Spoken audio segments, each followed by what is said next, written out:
तुम्ही जर कधी तिरुपती बालाजीला गेलात ना, तिथे तुम्हाला असा हा मस्त उपमा आणि चटणी मिळणार आहे. तर आज आपण तिरुपती स्टाईल मस्त असा उपमा आणि चटणीची रेसिपी पाहणार आहोत. तिथला हा उपमा फेमस आहे आणि ही चटणीसुद्धा फेमस आहे.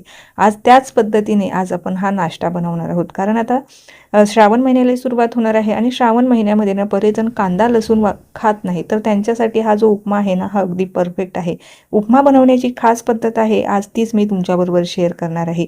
रेसिपी अगदी साधी सिंपल सोपी आहे. तुम्हाला नक्कीच आवडणार आहे याची मला पूर्णपणे खात्री आहे. चला तर मग वेळ न घालवता रेसिपीला सुरुवात करूया.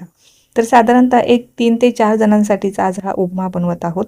तर 1 वाटी रवा घेतलेला आहे. रवा तुम्ही जाड बारीक कुठलाही घेऊ शकता. त्यानंतर हा रवा भाजताना ना आपल्याला 1 चमचाभर यामध्ये जिरं घालायचे आहे आणि हे जिऱ्यांमध्ये हा रवा छान असा खमंग भाजून घ्यायचा आहे. यामुळे ना रव्याला खूप किंवा जो आपण उपमा तयार करत आहोत ना त्याला छान असा फ्लेवर येतो जिऱ्याचा आणि चवीला सुद्धा छान लागतो. अगदी मध्यम गॅसवरती मी हा रवा छान असा हलकासा गोल्डन ब्राऊन होईपर्यंत भाजून घेतलेला आहे. अगदी जास्त डार्कसुद्धा भाजायचं नाही. तर ह्या पद्धतीमध्ये तुम्हाला सुद्धा रवा भाजून घ्यायचा आहे. आता हा भाजून घेतलेला जो रवा आहे ना, हा आपण एका ताटामध्ये काढून घेऊया. हा उपमा बनवण्याची पद्धत आहे ना, इतकी साधी सिंपल सोपी आहे, पण चवीला म्हणाल ना, यापूर्वी तुम्ही असा उपमा कधीच खाल्ला नसेल आणि त्यामध्ये अजिबात आवश्यकतासुद्धा लागत नाही कांदा किंवा टोमॅटो इतर कुठल्याही गोष्टीचा. इतका साधा सिंपल पद्धतीने बनवलेला आहे ना, पण चवीला खूपच भारी आहे. आता यासोबत ना आपण एक झटपट तयार होणारी चटणी पाहूया, ती सुद्धा कांदा लसूण विरहित. तर त्यासाठी इथे मी कढाईमध्ये थोडंसं तेल टाकून घेतलेलं आहे. यात मी खोबरं वगैरे वापरलेलं नाही, फक्त शेंगदाण्याची ही चटणी आपण तयार करणार आहोत. जर तुम्हाला आवडत असेल तर तुम्ही यात ओलं खोबरं घालू शकता, सुकं खोबरं घालू शकता, तुमच्या आवडीवर डिपेंड आहे. मी फक्त ही शेंगदाण्याची चटणी बनवणार आहे. 1 चमचा इथे चण्याची डाळ, 1 चमचा आपल्याला इथे उडीद डाळ घालायची आहे. त्यानंतर भाजक्या डाळ्या घालायच्या आहे. जर तुम्हाला इथे चण्याची डाळ स्किप करायची असेल ना, ती इथे स्किप करू शकता. 1 चमचा तुम्ही इथे भाजक्या डाळ्या थोड्या जास्त घालू शकता.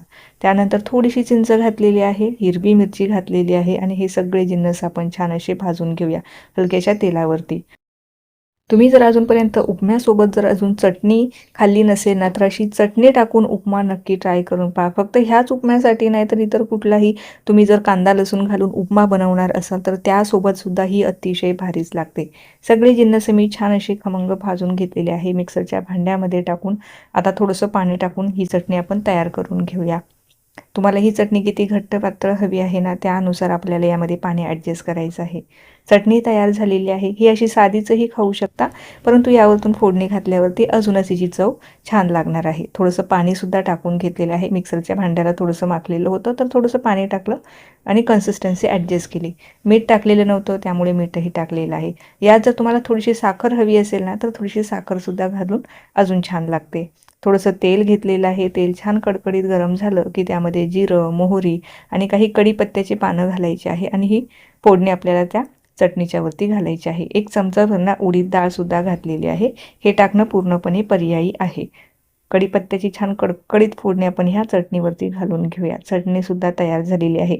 अगदी झटपट होणारी चटणी आहे. अगदी 5 मिनिटापेक्षाही कमी वेळ लागतो ही चटणी बनवायला. तर हे पहा, तिचं टेक्स्चरच इतकं भारी आहे ना, तर ह्या उपम्यासोबत तर तुम्हाला सांगू शकत नाही, इतकी छान लागते. साधी सिंपल चटणी आहे, पण चवीला खूप भारी आहे. तर चटणी आपली तयार झालेली आहे. लगेचच उपमा बनवायला घेऊया. तर त्यासाठी कढाईमध्ये इथे मी तेल घेतलेलं आहे. हा उपमा जर तुम्हाला पूर्णपणे तुपामध्ये बनवायचा असेल ना, तर तुपामध्ये सुद्धा खूप छान लागतो. तूप वापरणार आहे, परंतु ते मी पुढं वापरणार आहे. थोडंसं तेल टाकून घेतलं, गरम झालं की त्यामध्ये जिरं, मोहरी, 1 चमचा आपल्याला उडदाची डाळ घालायची आहे. उडदाची डाळ आपल्याला कंपल्सरी घालायची आहे. त्यामुळेच छान असा फ्लेवर आपल्या उपम्याला येतो आणि साऊथचे जे लोक आहेत ना, ते खूप जास्त प्रमाणामध्ये ही उडदाची डाळ फोडणीमध्ये घालतात. त्यामुळे आपल्याला यामध्ये घालणं गरजेचं आहे. हिरव्या मिरच्यासुद्धा घातलेल्या आहे आणि तुम्हाला सेम तसाच उपमा बनवायचा असेल ना, तर ही सेम रेसिपी तुम्हाला फॉलो करावी लागणार आहे. कुठलेही जिन्नस स्किप करू नका. थोडेसे मी काजूचे काप घातलेले आहे. हे टाकणं पूर्णपणे पर्यायी आहे. तुम्हाला शेंगदाणे आवडत असेल तर तुम्ही यामध्ये शेंगदाणेसुद्धा घालू शकता. छान अशी गोल्डन ब्राऊन रंगावर येईपर्यंत आपल्याला हे सगळे जिन्नस परतवून घ्यायचे आहे. त्यानंतर कढीपत्ता घालूया. कढीपत्ता सुरुवातीला न घालता अगदी शेवट घाला, कारण जेव्हा आपण सुरुवातीलाच घालतो ना, तो जास्त असा कडक होऊन जातो. त्यामुळे अगदी शेवट घालायचा आहे. सगळे जिन्नस छान भाजलेले आहे. त्यानंतर यामध्ये पाणी घालूया. आता पाण्याचा परफेक्ट अंदाज इथे मी तुम्हाला सांगणार आहे. मी जाड रवा घेतलेला होता, तुम्ही बारीक घेतला तर थोडंसं पाणी कमी जास्त होऊ शकतं. तर 1 वाटी रव्यासाठी मी बरोबर 2 वाटी पाणी आणि 1 वाटी दूध घातलेलं आहे. दूध आपल्याला कंपल्सरी वापरायचं आहे, कारण बरेच जण जर तुम्हाला साधं सिंपल बनवायचं असेल तर दूध इथे स्किप करू शकता, परंतु परफेक्ट बनवायचं असेल तर दूध घालणं आवश्यक आहे. थोडीशी कोथिंबीर घातलं, चवीपुरतं मीठ घातलेलं आहे.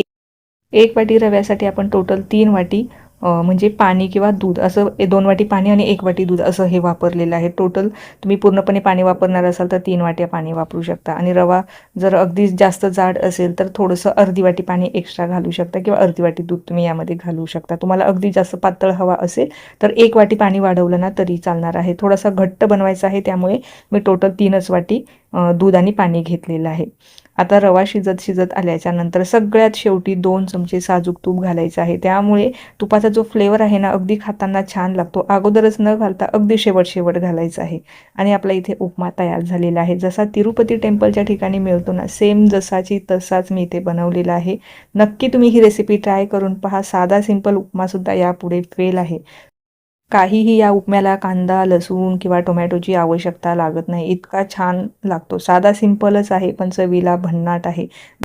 आता श्रावण महिन्यालाही सुरुवात होणार आहे आणि श्रावणामध्ये बरेच जण कांदा, लसूण अजिबात खात नाही. तर त्यांच्यासाठी ही उपम्याची रेसिपी अगदी परफेक्ट आहे. तर हे पहा, मस्त आपला हा मऊ लुसलुशीत हा उपमा तयार झालेला आहे आणि अगदी तुम्ही संध्याकाळपर्यंत जरी ठेवणार ना हा जसाची तसाच राहतो. यावरतून तुम्हाला अजून थोडंसं तूप टाकून खायचं असेल ना तर तुम्ही तेही खाऊ शकता.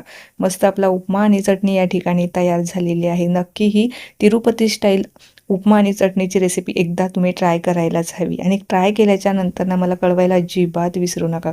आणि तुमच्यापैकी जर कोणी तिरुपतीला गेले असेल आणि असा उपमा आणि चटणी खाल्ली असेल ना त्यांनी मला कमेंटमध्ये जरूर सांगा. आणि ज्यांनी खाल्ला नसेल ना तर तुम्ही ही घरीच ट्राय करून खाऊ शकता. एकदम परफेक्ट तशीच होणार आहे. तर मग कशी वाटली ही आजची ही रेसिपी तर तुम्हाला जराही कुठे आवडली असेल ना रेसिपीला लाईक करायला अजिबात विसरू नका. तुमच्या मित्रपरिवाराबरोबर तसेच नातेवाईकांबरोबर शेअर करायला विसरू नका. चॅनलवर जर तुम्ही माझ्या नवीन असाल, चॅनल अजून सबस्क्राईब केलं नसेल तर नक्की सबस्क्राईब करा.